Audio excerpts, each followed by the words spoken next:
Bienvenidos a Observatorio Semanal. Usted ha escuchado en estos días que entre otras leyes y entre otras normas que se han venido proponiendo y aprobando, ya pasó una ley por los órganos legislativos, por una de las dos cámaras y seguramente por la otra estará muy pronto, que se conoce como Ley de Salarios Máximos. Esta ley ha generado expectativas, ha sido celebrada en ciertos foros, ha sido criticada, también hay que decirlo, en otros espacios, y ha generado también una cierta preocupación al interior de eso que llamamos servicio público en general, porque uno de sus elementos es que se establece un tope máximo a las percepciones que puede tener cualquier funcionario público, que es el salario del presidente, que además el presidente electo ya dijo que serán 108,000 pesos. Me traje un abogado, me traje un economista para que nos ayuden a entender qué está pasando y empecemos con Alfredo, con el abogado, a que nos cuentes un poco el contexto y digamos el marco normativo de esta ley. Muy bien, muchas gracias Pedro por la invitación, es un placer estar aquí. Mira, todo se centra, yo diría, en modificaciones que se han hecho al artículo 127 constitucional, el cual ha tenido 4 reformas hasta hoy en día.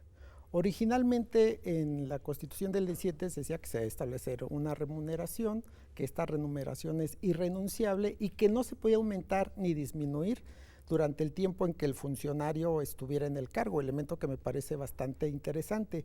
Después hubo otra reforma en el 87 que se incluye a la Asamblea de Representantes por las elecciones que se empiezan a ver en la ahora Ciudad de México. Y después en el 82, perdón, y después en el 82 se hace la reforma que desde mi punto de vista cambia todo. ¿Por qué? Porque se dice que se debe incluir pues las remuneraciones que reciban los 3 poderes en el poder de egresos de la Federación anualmente. Entonces ahí abrió la puerta a hacer una serie de modificaciones anuales. O sea, ya no esta regla fija de que no se podía disminuir ni aumentar, sino anualmente se iba calculando en el presupuesto. Y evidentemente eso que se ha señalado pues, en muchas instancias originó un abuso. Por eso en el 2009 se hace la tercera gran reforma. Y en esta reforma de 2009 se dice que nadie debe ganar más que el presidente de la República. Que ya está entonces establecido eso ya en está la Constitución, no era necesaria la ley. Aquí el punto interesante es que la remuneración del presidente de la República se establece en el presupuesto de egresos de la Federación, no lo hace la Constitución. Hubo otra reforma posteriormente, pero se refería al cambio de la Asamblea Legislativa, pues al poder legislativo de la Ciudad de México, pero lo importante es esta de 2009, que es muy explicable también un elemento que se incluye, porque grandes de las críticas que se hicieron estaban enfocadas al Poder Judicial de la Federación. En el transitorio se dice que bueno, quienes ya están en el encargo van a seguir recibiendo su remuneración hasta que dure la función y todas aquellas remuneraciones no nominales, es decir, prestaciones, no podrán superar hasta el salario mínimo presidencial. Ahorita te voy a preguntar algo de eso, pero a ver, aquí el tema desde el punto de vista económico, Armando, ¿cuál es la racionalidad que hay detrás de esto y cuál sería el impacto potencial de este, digamos, achicamiento no solamente del sector público, porque también se ha hablado de que se van a terminar asesores y choferes y una serie de servidores, sino también en este recorte a las percepciones de los servidores públicos? Sí. Bueno, muchas gracias por la invitación, es un placer estar aquí. Bueno, en la racionalidad económica de este programa, bueno, es la austeridad, que es algo que yo creo que, bueno, nadie podría estar en contra de un proceso de austeridad en el cual se logren ahorros públicos para generar política pública, lo cual es totalmente sensato. La cuestión aquí sería entonces más bien cómo se aplica, ¿no?, la política para poder llevar a cabo estos ahorros y poder invertirlos en algo que sea socialmente, que genere bienestar social. En términos de qué representa esta nueva política, pues lo que va a representar es una sacudida, ¿no?, al sector público, es una sacudida sobre todo a los organismos gubernamentales por lo que representa de ingresos para las personas. Sin embargo, me parece que dentro de estas decisiones lo importante que hay que observar es cuál sería el impacto. Y el impacto yo lo vería a 2 niveles. A ver. En primero, un nivel de microeconómico, a nivel, digamos, de las personas que están involucradas y que se van a tener que mover. A las familias. Exacto, a las familias. Y por el otro lado, el impacto macro. Yo creo que tendríamos que pensar que si se van a hacer esos ahorros tendrían que ser bien invertidos, de manera que es una especie de redistribución, ¿verdad? Se van a disminuir ingresos en un lado y se tendrían que gastar en otro para tener un impacto positivo en la economía, y sobre todo lo que se quiere combatir es desigualdad y pobreza, que sí los programas estén bien supervisados para que ese dinero que se va a trasladar tenga un impacto final en la economía y sobre todo en esos grupos sociales a los que se quiere apoyar. A nivel microeconómico, pues sí va a resultar en que va a haber gente que su disposición a trabajar, ¿verdad?, a esos nuevos sueldos va a ser menor, se va a desplazar del sector público quizás al sector privado o a otros sectores, quizás se abran empresas. Yo creo que eso va a ser un reacomodo lento, pero al final del día la gente que tiene la mayor capacitación va a terminar moviéndose a sectores Lo cual no es bueno para el sector público, ¿no? Sí, va a ser un poco complicado, sin embargo, ese proceso se va a dar. Okay. Es inevitable. Es un efecto. Va a tener que buscarse una forma alternativa en el gobierno de cubrir esos puestos. Generalmente sabemos que a nivel de direcciones generales el trabajo se elabora mucho hacia abajo, ¿no? Hay jefaturas, subdirecciones. Yo creo que mucha gente de esta va a optar quizás por tomar esos lugares. Va a haber ese reacomodo, ¿no? Okay. Pero al final del día, ojalá que esto se traduzca en eficiencia. Desde el punto de vista macroeconómico, Alfredo, hay temas que preocupan. Por ejemplo, tú decías que se estableció esta reforma ya en la Constitución y que quienes hasta ese momento tenían una percepción determinada la seguirían teniendo. El caso del Poder Judicial. El caso del Poder Judicial. Sin embargo, por ejemplo, tengo claro, te pregunto a ver si conoces la anécdota, que los magistrados de la Sala Superior del Tribunal Electoral del Poder Judicial de la Federación, en su nueva integración, conservaron los salarios que tenían los anteriores. Es decir, ahí creo que sí hay ciertos temas que son los que han irritado a la opinión pública. Sí, porque de hecho la reforma está desde 2009, ¿no? Y además desde 2015 la Ley Federal de Presupuesto y Austeridad Hacendaria también señala que se deben de respetar pues el tope límite salarial establecido en la Constitución. Lo cierto es que hasta hoy no se ha hecho, ¿no? Por eso la sociedad ve ese abuso. Okay. Porque ese es un tema, ¿no? Porque si no hubiera un contexto social de molestia, no sería viable una reforma de este tipo, Armando, ¿no? Claro, claro. Sí, a mí me parece que en realidad la austeridad ahorita es el tema, ¿no? Y es precisamente por todos los años que ha habido este problema a lo largo de, digamos, de varios sexenios. Entonces, yo creo que es un momento en el cual, bueno, la política ya no podemos evitarla, creo, pero lo que sí es que va a haber un reacomodo muy fuerte dentro del sector gubernamental. No solo esa política, ¿verdad? Viene la política también de austeridad, sí, reducción de gastos, republicana, etcétera. Entonces, todo eso, yo lo que sí esperaría es que ojalá que esta redistribución de los gastos sí termine en programas que sean eficientes y que sí bajen a la población. Sí, es porque si se va a hacer un sacrificio en un sector, tendría que estar compensado. También, Pedro, que la austeridad no se confunda con el debilitamiento del Estado. A ver, abona en ese terreno. Porque, como lo acaban de señalar, puede haber una salida de funcionarios públicos calificados, que eso va a haber un reacomodo, como bien se comenta, pero esto tiene un costo para la administración pública. Claro. En segundo lugar, austeridad pues implica, como de alguna manera sí lo hace, reconocer ciertas particularidades de la administración pública. Y austeridad no puede significar una reducción del Estado, porque para mí me parece una gran paradoja. El partido político que ganó pues tiene una visión, entiendo yo, progresista, pero paradójicamente está haciendo lo que le gusta hacer a los gobiernos neoliberales: disminuir salarios de manera rasa a todos, y en segundo lugar disminuir el tamaño de la administración pública, que evidentemente se tienen que acabar las subsecretarías que no cumplen una real función, las direcciones generales que no cumplen una real función, pero no interpretar austeridad con debilitar al Estado, porque de por sí tenemos un Estado muy débil para organizar a nuestra sociedad. Peor haríamos si lo reducimos más, ¿no? Muy buen punto, a ver, Armando, a ver, abona en ese terreno. Ese me parece interesante porque al final del día lo que se quiere, el gasto corriente a partir del año 2000 vino creciendo a tasas del 4%, más que el crecimiento económico, que es de alrededor del 2%. Entonces estuvo creciendo el aparato gubernamental de manera... Durante 18 años. Sí, muchísimo. Entonces, el día de hoy el gasto corriente está ocupando una gran parte, cuando el gasto de capital, o sea, la inversión que genera crecimiento económico, pues no ha crecido.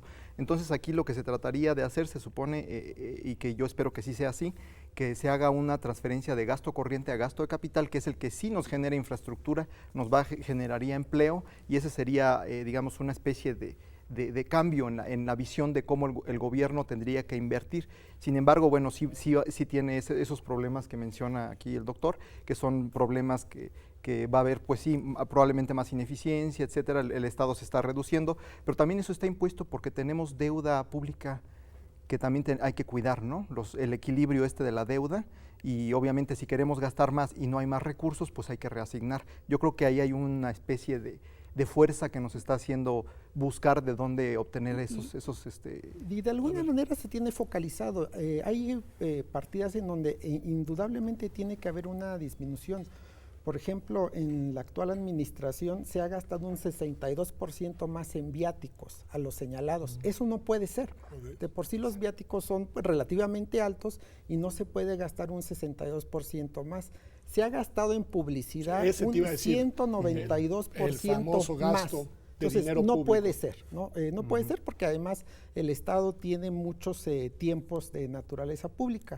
Se ha gastado también en la contratación de servicios en un 30% más. Eso sí hay que señalarlo y tienen que ser gastos donde tiene que haber austeridad.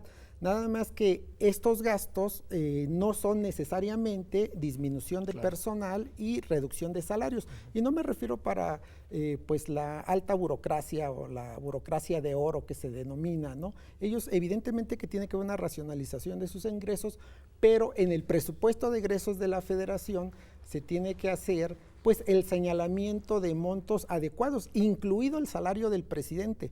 ¿Por qué? Porque cuando se propuso la reforma de 2011 o cuando se propuso la reforma una que presentó Morena en 2015, partían de un salario del presidente de la República de 200,000 pesos.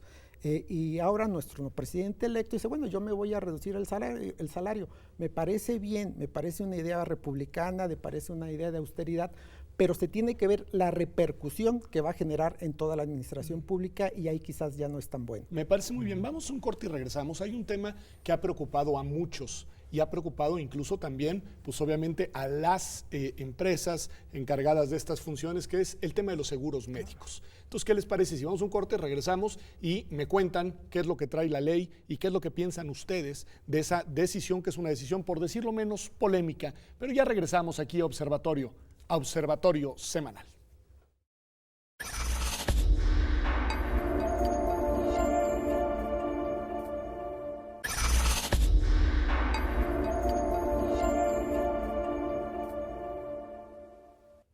Pues ya estamos de vuelta aquí en Observatorio Semanal. Estamos platicando de esta ley de salarios máximos en el sector público y también de esta posible, porque todavía no se aprueba, ley de austeridad republicana. Y yo les comentaba, Alfredo, Armando, que hay un tema que ha generado discusión y que ha generado también pues incertidumbre en algunos sectores, inquietudes incluso en nivel más macroeconómico, que es el tema de los seguros de gastos médicos mayores. No sé, Alfredo, ¿qué nos puedas decir de eso? Es decir, hoy forma parte, digamos, del paquete de prestaciones de gran parte de los servidores públicos en el país e incluso en algunos casos de ellos y de sus familias. Y ahora, bueno, lo que esta ley que estuve leyendo este fin de semana establece es que ya no podrán contratarse esos seguros. ¿Tú qué nos dirías de esto? Mira, la ley, desde mi lectura, hace dos excepciones. Una de ellas tiene que ver justamente con el tema de los seguros, las percepciones por retiro y otras prestaciones. Ahí es un punto muy, muy importante, porque dice que sí podrán concederse o cubrirse pagos de servicios, prestaciones en el desempeño de la función pública que estén relacionados con retiros, con haberes y otro tipo de prestaciones. Entonces ahí abre la posibilidad de que sí existan estos seguros privados de salud que se requieren en ciertos ámbitos de la administración pública. Por ejemplo, todo el personal diplomático que se encuentra en otro país, si no hay un convenio de subrogación de recursos, entonces van a necesitar tener que ir a un hospital público para atenderse. O podemos señalar otro caso que me parece muy importante y que tiene que ver con la seguridad pública. Todo el personal que trabaja en cuerpos policíacos en la Ciudad de México o en la Policía Federal Preventiva son atendidos en hospitales privados. Dada la urgencia, la necesidad de que tengan una atención inmediata, pues con esta regulación, si no atendemos a las excepciones, entonces los podríamos dejar sin una protección muy importante para alguien que se juega la vida por la seguridad Porque pública sí hay del una país. regla general, ¿no? Que dice que todos se van al sector, a los servicios públicos de salud, pero dices que hay estas excepciones. Hay esa particularidad que la establece para aquellos también que tengan un contrato colectivo de trabajo o que tengan condiciones generales de trabajo, ¿no? Que es el contrato colectivo del sector público. Que es contrato colectivo, quiere decir que estén sindicalizados. Efectivamente. Que formen Si está parte previsto ahí, entonces hay una excepción a la si en regla. el contrato colectivo está previsto el seguro médico, entonces hay una excepción a la regla. Efectivamente. Ok, Armando, a ver, una pregunta. Se ha dicho mucho de este mismo tema, no sé si qué tanto lo hayas estudiado, del impacto que podría tener en las aseguradoras. Es decir, ¿qué nos puedes decir desde el punto de vista económico de este tipo de decisiones?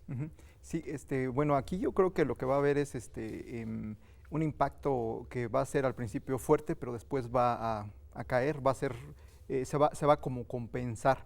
¿Por qué? Porque el negocio que están vislumbrando algunas aseguradoras es que van a tomar seguros privados de gente que va a contratar su propio seguro y que al final del día ya hay por ahí 2 instituciones privadas que lo ven como oportunidad, 2 bancos que dicen, bueno, antes solamente lo tenía una sola empresa para todo el sector público o 1 o 2 compañías que se encargaban de los seguros. Eso se va a liberar. Mucha gente va a comprar seguro en otros lugares, sobre todo los de altos ingresos. Eso es lo que te iba a decir, porque aquí el tema es, me van a reducir el salario, sí, probablemente parte de mi familia se va a quedar sin trabajo. Sí. ¿Y de dónde voy a sacar el seguro médico? Y entonces al final del día algunos van a comprar los seguros y puede resultar algo interesante para algunas compañías privadas. Pero por el otro lado, efectivamente, hay la gente que va a perder, que no va a tener el acceso a ese seguro y entonces ahí va a haber una especie de algunos pierden, otros ganan. Pero al final del día el impacto macroeconómico tampoco se vislumbra y ya hay algunos organismos privados, bancos sobre todo, diciendo que el impacto pues no va a ser muy alto en la economía en su agregado.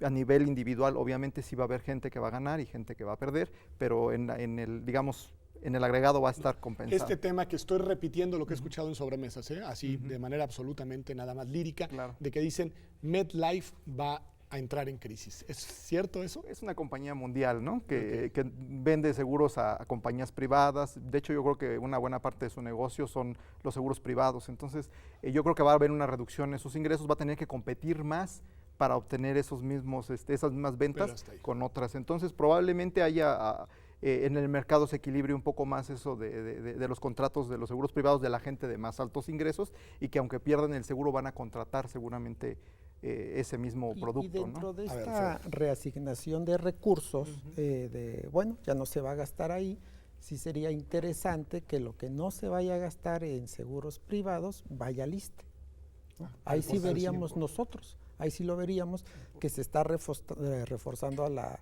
institución de seguridad social de los trabajadores al servicio del Estado. Porque esa es la pregunta que les iba a hacer. ¿Tienen capacidad nuestros servicios de salud para atender todas las necesidades? Mira, al día de hoy, tanto el ISSSTE como el Seguro Social no tienen capacidad.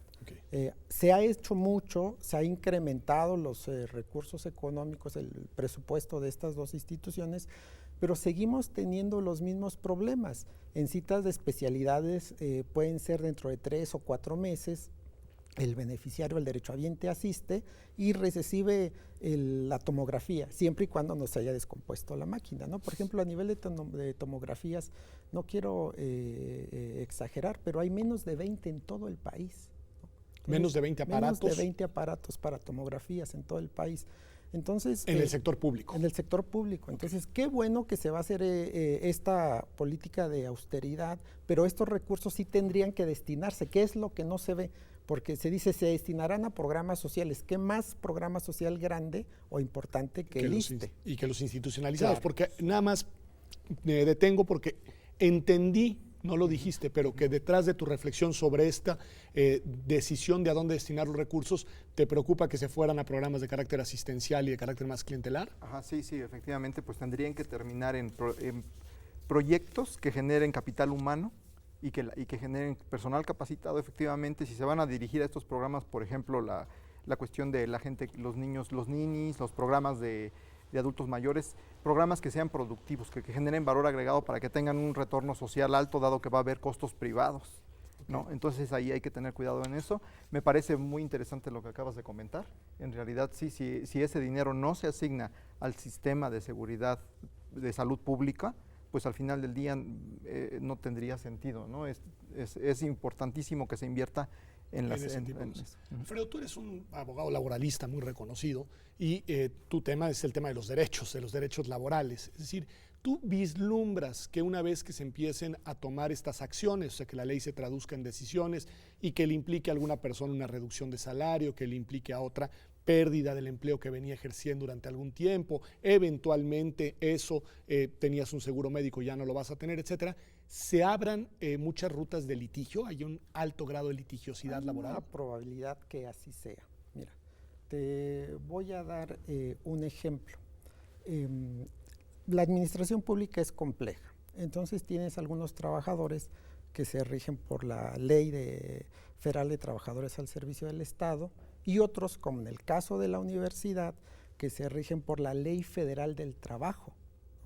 Entonces, por ejemplo, dentro de la reforma que se hizo al Código Penal, se establecen una serie de sanciones económicas y una serie de sanciones también de privativas de la libertad para quienes reciban una remuneración mayor a la que le corresponde. Sí, porque además esto lo llevaron a la sede penal, efectivamente, ¿verdad?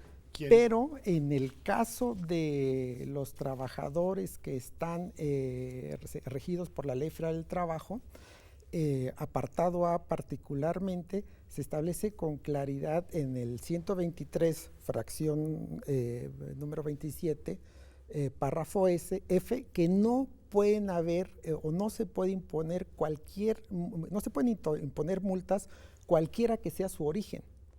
Eso para los que se rigen por Ley Federal del Trabajo. O sea, va a depender, o sea, vaya usted a ver de qué ley depende su contrato con el servicio público. Se va a abrir una discusión que me parece muy sana sobre el alcance de las autonomías.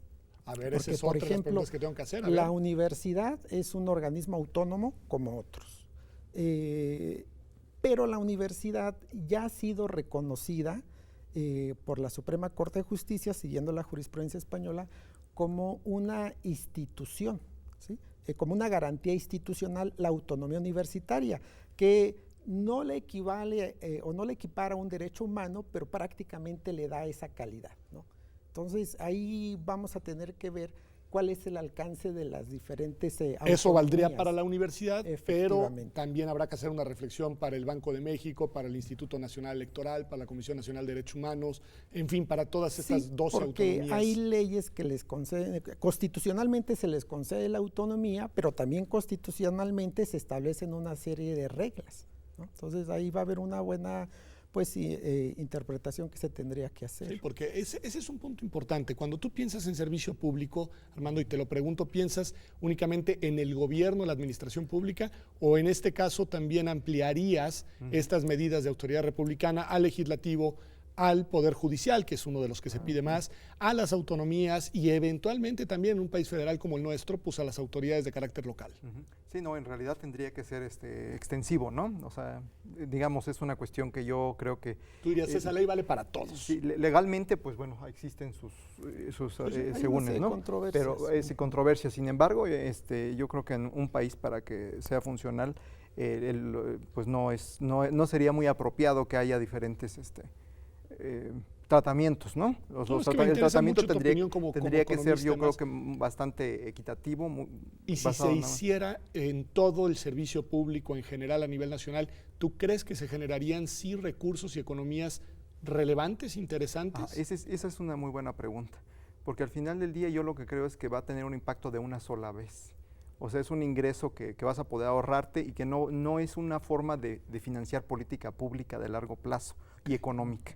O sea, tienes que generar ingresos de otros lados. O sea, se requiere una reforma fiscal. O sea, va a haber te va a dar recursos para una inversión y se acabó. Exacto, después no va a haber. Entonces tenemos que pensar en que en este país se requiere una reforma fiscal, se requiere inversión productiva para generar más ingresos y más impuestos, se requiere generar, es tener una visión integral. Esta es una pequeña parte, eso es algo que me parece que acabas de decir muy relevante.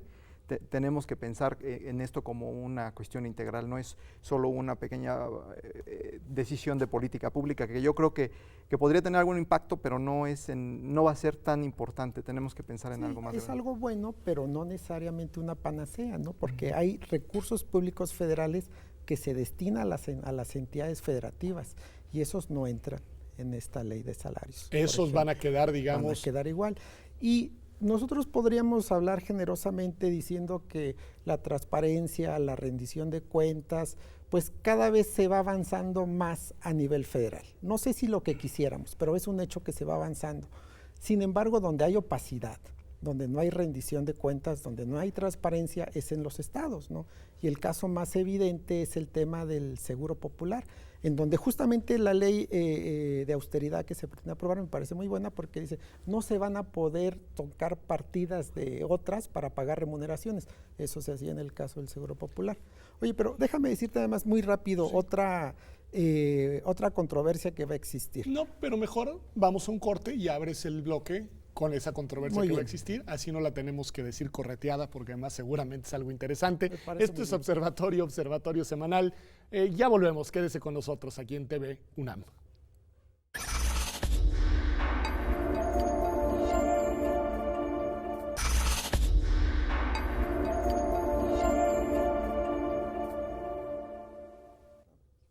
Ya estamos de vuelta aquí en Observatorio Semanal. Estamos hablando de esta ley de salarios máximos y también hablaremos, porque no nos hemos centrado, en esta ley de austeridad republicana que podría aprobarse. Pero nos decías antes del corte, Alfredo, que tenías otra controversia, otro tema. Mira, hay que recordar que la ley que se aprobó es una ley que viene del 2011. Entonces, hay que ajustarla, no necesariamente porque es que antes se decía IFE, ahora es INE, ese no es el problema de fondo, sino para mí el punto importante es que siendo una ley que se aplique a todos los funcionarios públicos, pues tiene que respetar regulaciones existentes. Te voy a decir dos. Vas a mover el salario de los funcionarios públicos cada año en función de lo que se establezca como salario del presidente de la República, cada año. Y tú debes de saber que, pues sí, los contratos colectivos se negocian cada año, pero las condiciones generales de trabajo es cada 2 años. Entonces, vas a hacer negociaciones colectivas salariales y de condiciones de trabajo anuales. Y en el caso del sector público, sus contratos colectivos, sus condiciones generales de trabajo tienen una vigencia de 3 años. Entonces, ¿cómo vas a empatar algo que se va a mover cada año con una regulación que es trianual, que le da estabilidad a la administración pública, por ejemplo? A ver, ahí te hago una pregunta antes de preguntar una cuestión, Armando, que tiene que ver con vislumbras, así como dices que probablemente podría haber, digamos, una suerte de litigios, ¿no? ¿Vislumbras tensiones y dificultades en las negociaciones entre los distintos sindicatos que interactúan con instituciones del sector público y las autoridades de gobierno? Mira, aquí hay un punto quizás inicial de señalar, que es pues la relación que mantienen los sindicatos con la administración pública federal, que no necesariamente es de conflicto.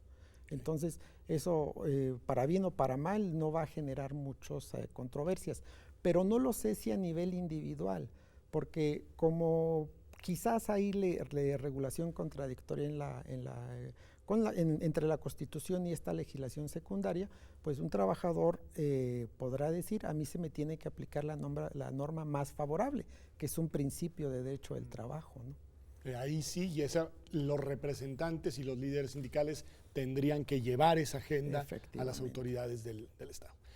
Armando, por lo que he podido escuchar, ¿te parecen buenas decisiones? Es decir, no te escucho reticente, digamos, a esta decisión, aunque lo que has planteado con mucha claridad son lo acotado de los alcances de la decisión que se tomaría.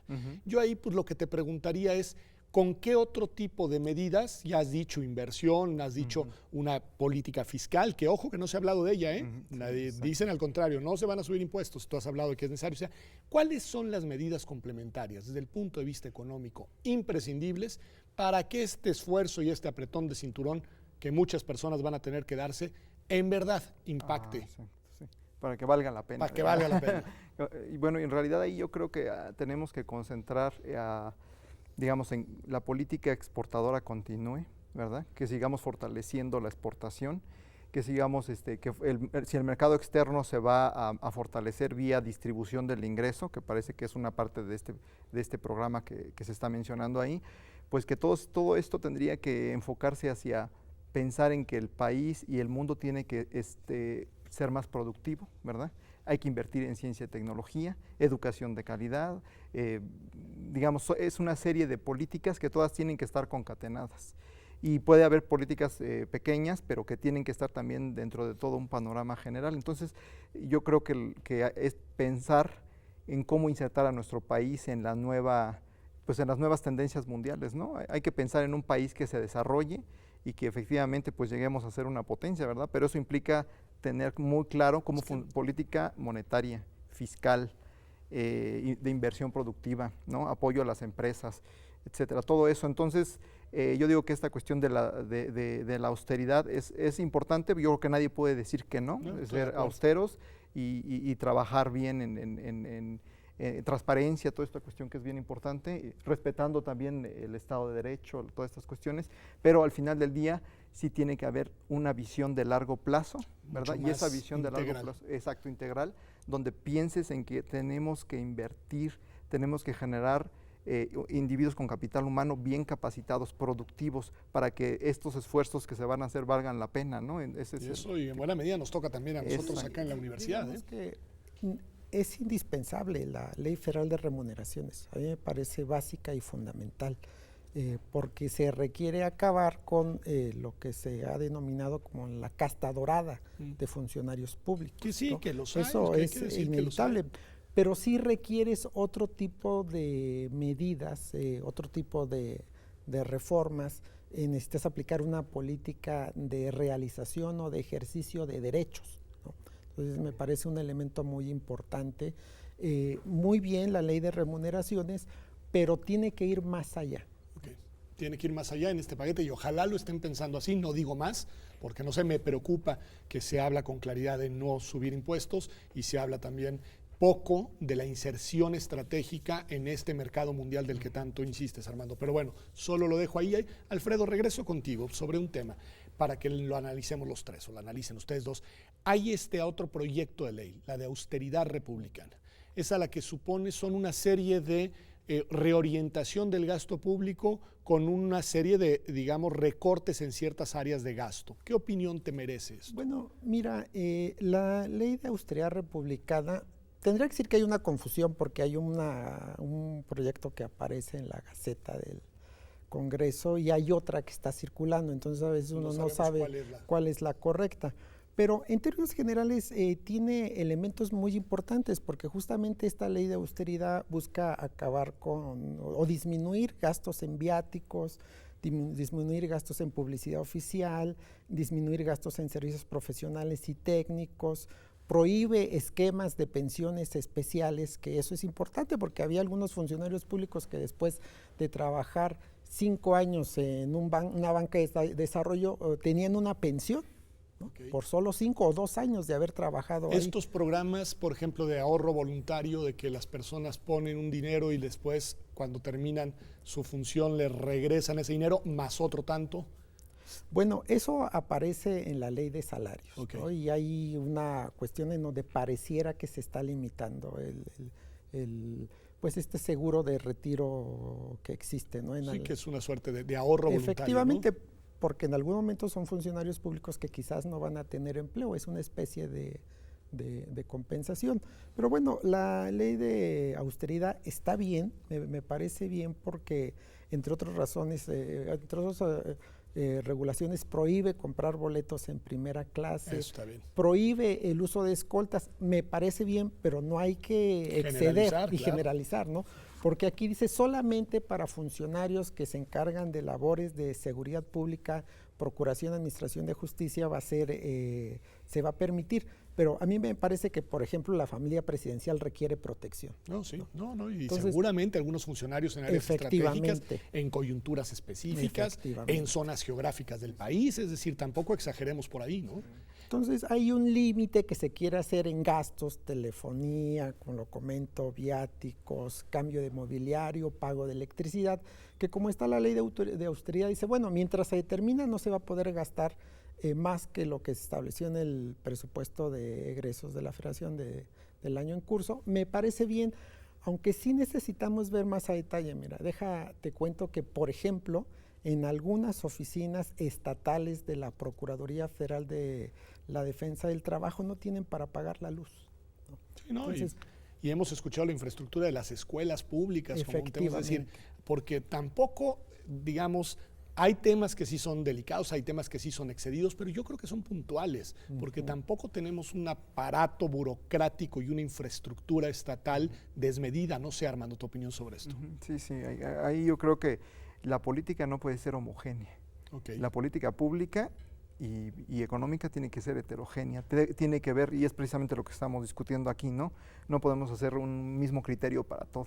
O sea, se requiere hacer un análisis. La política pública tiene 3 etapas: el diseño, y en el diseño tienes que entender bien claro las heterogeneidades, ¿no? Para implementar diferentes acciones, no puede ser una misma acción. Entonces, eso durante un diagnóstico de política pública se hace. Cuando se implementa, pues se tiene que hacer de manera eficiente y después evaluarla, para después estar seguros si la forma como la diseñamos está bien o nos regresamos. Entonces yo ahí creo que hay que pensar entonces en que se tiene que hacer de manera muy profesional, se tiene que trabajar eso, y bueno, al final del día un programa de austeridad o un programa que van a implicar sacrificios, ¿verdad?, de cierto sector de la población, pues tendrían que estar muy bien diseñados para que tengan un impacto en el crecimiento económico y reducir desigualdad. Y con las excepciones adecuadas. Claro, ese es el punto importante. Sí, por ejemplo, decían ciencia y tecnología, por ejemplo, decíamos infraestructura, escuelas, no se trata hospitales. De crear regímenes especiales, pero sí excepciones para cierto tipo de actividades, ¿no?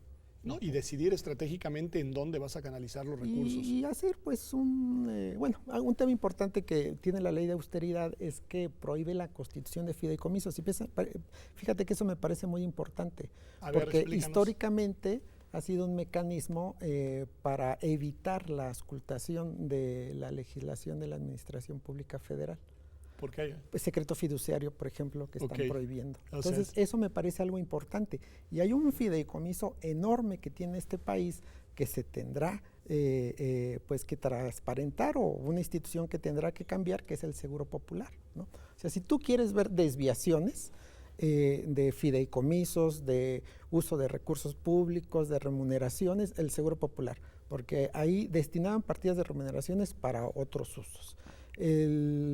Partidas para infraestructura la destinaban para comprar autos para funcionarios públicos, por ejemplo.